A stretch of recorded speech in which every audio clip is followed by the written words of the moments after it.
Сегодня, 4 марта, исполнилось бы 90 лет Фикряту Табееву. Имя этого легендарного руководителя, государственного и партийного деятеля золотыми буквами вписано в новейшую историю не только Татарстана, но и всей страны. Как бы сейчас сказали, глыба, человек-легенда, руководитель, который фактически стоял у истоков создания современной промышленности Татарстана. 60-е, 70-е годы прошлого века не зря называют в республике эпохой Табеева. В это время были открыты новые месторождения нефти, основаны набережные Челны и Нижнекамск, строились КАМАЗ, Камская ГЭС, Заинская ГРЭС, Нижнекамск нефтехим. О большом руководителе и просто замечательном, душевном человеке Наталья Мочалова.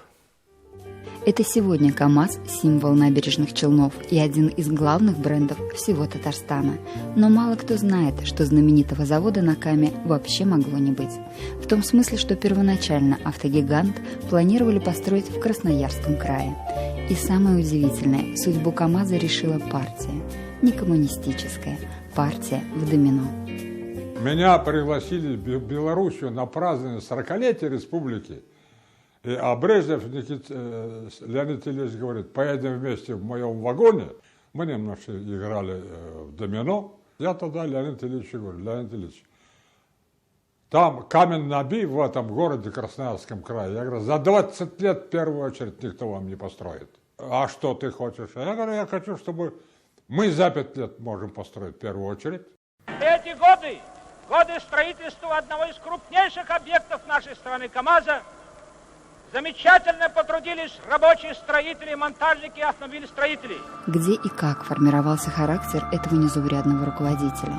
Скупые строки биографии сообщают, что Фикрят родился в семье героя гражданской войны Ахмеджана Табеева и был старшим из 4 братьев. Отец погиб на фронте. А путь Фикрята на партийную работу был по тем временам не очень стандартный.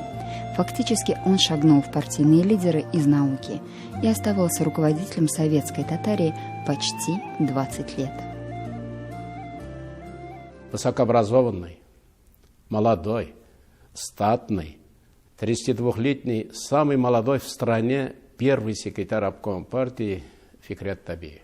Более подготовленного от природы к работе с людьми, чем Фикрят Ахмеджанович, я не встречал. Он хорошо разобрался в нефтяных делах.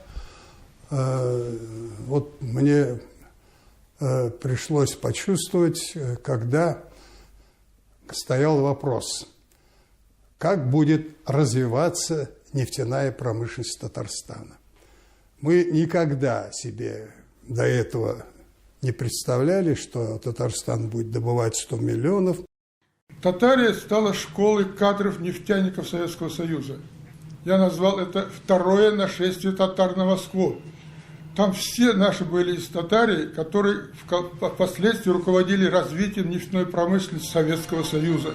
Фикрят Ахмеджанович привык убеждать высшее руководство цифрами. Доказывал, что транспортировка углеводородного сырья в другие регионы обойдется неизмеримо дороже, чем его переработка на месте.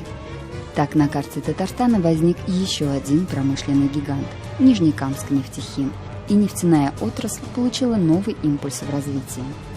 Фикрят Ахмеджанович Табеев был как человек, он очень был доступный, хороший, с ним было легко общаться. Фикрят Табеев как губка впитывал в себя все новое, сказалось научное прошлое и преподавательская деятельность в Казанском университете.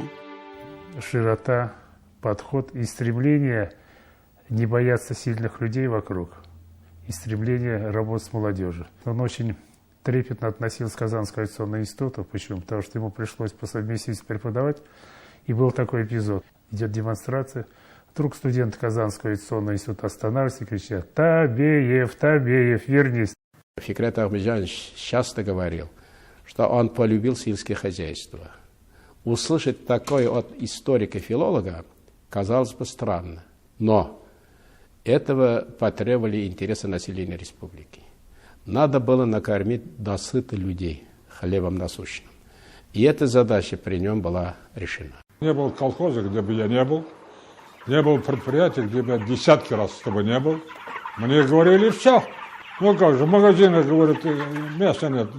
Чем вы тут занимаетесь, понимаете? Дайте мясо. Я боевой вождь моего народа. Вот так. Творю каждый день что-то. Была у Фихрята Ахмеджановича любимая пословица: «Пока людей не накормишь, сам не ешь».